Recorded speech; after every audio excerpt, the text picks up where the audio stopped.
Click করুন অ্যাপের bell আইকনে আর সাবস্ক্রাইব করুন এবিপি আনন্দ।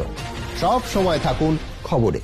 আমি বলেছি সুভাষ বসু তার নিজস্ব লড়াইয়ের জন্য তাকে যেমন কংগ্রেস দাঁড়িয়ে দেওয়ার পর, তিনি অবাঙালিদের হাতে ডমিনেটেড হবার পর তাকে যেমন নিজস্ব বাহিনী তৈরি করতে হয়েছিল, অনুরূপভাবে মমতা ব্যানার্জিকেও ছোট সংকীর্ণ পরিচয়ে, যেহেতু সুভাষ বোসের লড়াইটা ছিল ঔপনিবেশিক ইংরেজদের সঙ্গে আর আমাদের এখানে লড়াইটা ছিল লেফটের সঙ্গে, ফলে দুটোর পরিপ্রেক্ষিতই আলাদা, দুটো প্রেক্ষিতই আলাদা, তাকেও নিজস্ব ফৌজ তৈরি করতে হয়েছে। আমি এইটা বলেছি। 2020 সালের 20শে জুন গুজরাটের ভারুচে একটা রাসায়নিক কারখানায় বিস্ফোরণ হয়, তাতে 4 জন কর্মী মারা যায়, 230 জন শ্রমিক ওই মুহূর্তে আহত হয়। ওইখানে অ্যাক্সিডেন্ট, পিওর অ্যাক্সিডেন্ট। অ্যাক্সিডেন্ট নিয়ে কিছু বলার থাকতে পারে না। এবং আমরা বলছি না যে ওই গুজরাটের ভারুচে যে কারখানায় যে অ্যাক্সিডেন্টটা হয়েছিল তা কোনো নাশকতাবাদী জঙ্গি চক্রান্ত, কোনোভাবে বিস্ফোরণটা হয়েছে। কিন্তু বাংলায় চক্রান্ত হলেই, বাংলায় কোনো বিস্ফোরণ হলেই তার পিছনে এই যে জঙ্গিবাদ দেখতে পাওয়া, এইটার মধ্যে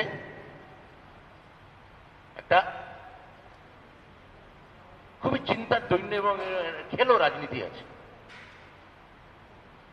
এবং সবাই বুঝতেও পারছেন যে কেন এই কথাটা বারবার একই দিকে ওরা হিট করছে, কেননা ওরা এখানে সাম্প্রদায়িক এক ধরনের পোলারাইজেশন চাইছে, সেই জন্য এই কথাটা বলছে। আমি তো রাজ্যপাল নিয়ে যা বলার আগে কিছুদিন আগে বলে দিয়েছি, উনি যা করছেন, টুইট করছেন, ঘুরে বেড়াচ্ছেন, কথা বলছেন, যা করছেন করুন না। রাজ্যের নিরাপত্তা দেখার জন্য মুখ্যমন্ত্রী আছেন, হোম ডিপার্টমেন্ট আছে, উনি যা করছেন করুন, ওনাকে নিয়ে আমার কিছু বলার নেই। আমি তো বললাম যে 356 করছেন, হিম্মত থাকলে করে দেখান, হিম্মত থাকলে দিলীপ ঘোষটা করে দেখান। আমরা কোনো কাস্ট বা ক্রিড বা কমিউনিটির মধ্যে ওইরকম ভাবে কোনো ভাগাভাগি করি না। আমরা মনে করি লাভ একটা আলাদা শব্দ, জিহাদ একটা আলাদা শব্দ, এই দুটোকে যে কম্বাইন করছে যারা। হ্যাঁ, আমি যদি আপনাকে বলি যে প্রেম ধ্বংস বলে একটা শব্দ যদি নিয়ে আসি, প্রেম ধ্বংস বলে তো কোনো কথা হতে পারে না।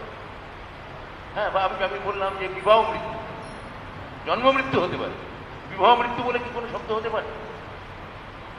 হতে পারে। ফলে লাভ জিহাদ বলেও কোনো শব্দের অস্তিত্ব আমি মানেই বুঝি না, মানে আমি অন্তত বুঝি না।